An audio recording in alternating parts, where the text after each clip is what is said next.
En este vídeo vamos a hablar de los ratios contables. Los ratios contables o financieros, como todos los ratios, nos dan la relación entre dos variables, por lo tanto, nos van a permitir analizar dicha relación.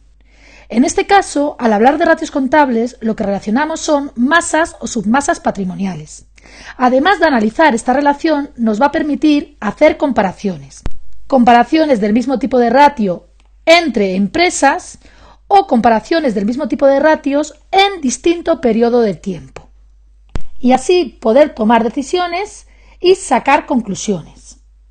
Vamos a comenzar hablando de los ratios financieros de liquidez, es decir, los ratios que permiten hacer frente a las deudas a corto plazo con los activos corrientes de la empresa.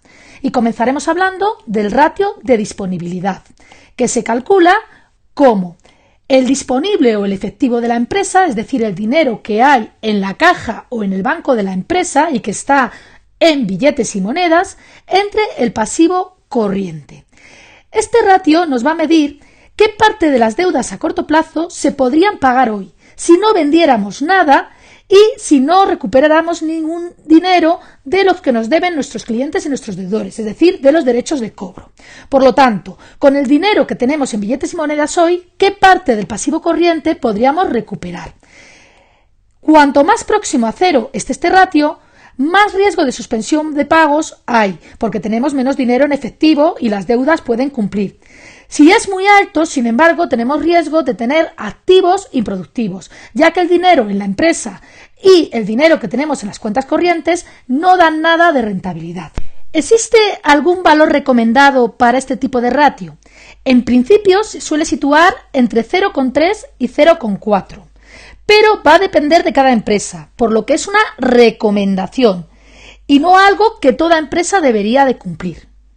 El siguiente ratio que vamos a analizar es el ratio de tesorería o acid test.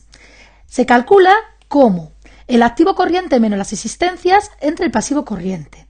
Es decir, lo que mide es qué parte de las deudas a corto plazo podríamos pagar si no vendiéramos nada, es decir, si no utilizáramos las existencias. También se calcula como el realizable más el efectivo entre el pasivo corriente. Se espera que este valor esté próximo a 1 para no tener riesgo de suspensión de pagos. Si es muy superior a 1, significaría que tenemos también activos improductivos en la empresa, es decir, activos que dándole otro uso podríamos obtener mayor rentabilidad. El valor recomendado para este ratio, según distintos autores, aunque como hemos comentado en el ratio anterior, dependerá del tipo de empresa, se sitúa entre 0,8 y 1,2. El siguiente ratio a analizar es el ratio de liquidez o ratio de solvencia a corto plazo, que se calcula como el activo corriente entre el pasivo corriente. Y lo que nos dice es si tenemos activo corriente suficiente para hacer frente a las deudas a corto plazo. Las variables son las mismas que en el fondo de maniobra. Por lo tanto, el valor tiene que ser superior a 1, porque el activo corriente debe ser superior al pasivo corriente para poder hacer frente a las deudas a corto plazo, pero tampoco debe ser excesivamente grande porque tendríamos activos improductivos. Por lo tanto, el valor que se suele recomendar va a estar situado entre 1,5 y 2. Con los ratios de liquidez nos podemos encontrar en dos situaciones. Una situación de exceso de liquidez, donde tenemos activos suficientes para hacer frente a las deudas, no sería un problema. Lo único que podríamos tener inversiones improductivas y podríamos buscarles inversiones más rentables. En el caso de que tengamos falta de liquidez, sí tendríamos un problema de liquidez y por lo tanto necesitaríamos conseguir efectivo para poder hacer frente a las deudas que van a cumplir. Por lo tanto, podríamos estimular las ventas en efectivo para así conseguir dinero para poder pagar estas deudas, o bien negociar, ampliar plazos con proveedores u otros acreedores de manera o bien que se amplíen plazos dentro del ejercicio económico, o bien pasar deuda a corto plazo y convertirla en deuda a largo plazo, o vender otro tipo de activos no corrientes que no sean necesarios para la empresa y nos permitan conseguir dinero. Una vez visto los ratios de liquidez, vamos a pasar a hablar de los ratios de solvencia. Es decir, que van a medir la solvencia de la empresa tanto a corto como a largo plazo, la solvencia a largo plazo.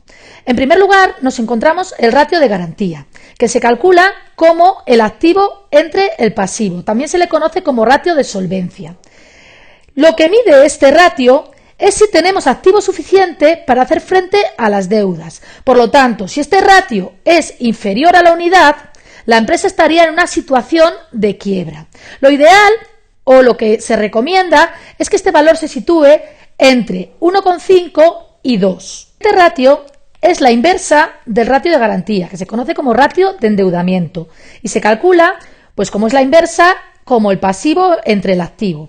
Si el activo utilizamos la ecuación fundamental de la contabilidad, tenemos que es el patrimonio neto más el pasivo. Por lo tanto, el ratio de endeudamiento será el pasivo entre el patrimonio neto más el pasivo.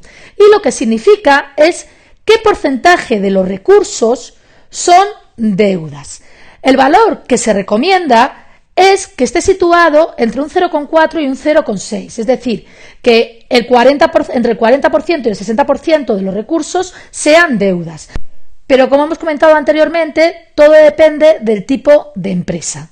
Dentro de la deuda, no es lo mismo tener deuda a largo plazo que va a cumplir en un plazo superior a un ejercicio económico que deuda a corto plazo. Por lo cual el siguiente ratio, que es el ratio de calidad de deuda, lo que nos va a medir o nos va a comparar es las deudas a corto plazo o el pasivo corriente entre el total de deudas de la empresa o el pasivo. Y lo que va a medir son el porcentaje de las deudas que son a corto plazo, es decir, que cumplen en el ejercicio económico. El valor que se recomienda está situado entre un 0,2 y un 0,5, es decir, que las deudas a corto plazo estén entre el 20% y el 50% de las deudas. Igual que con la liquidez, nos podemos encontrar con dos situaciones.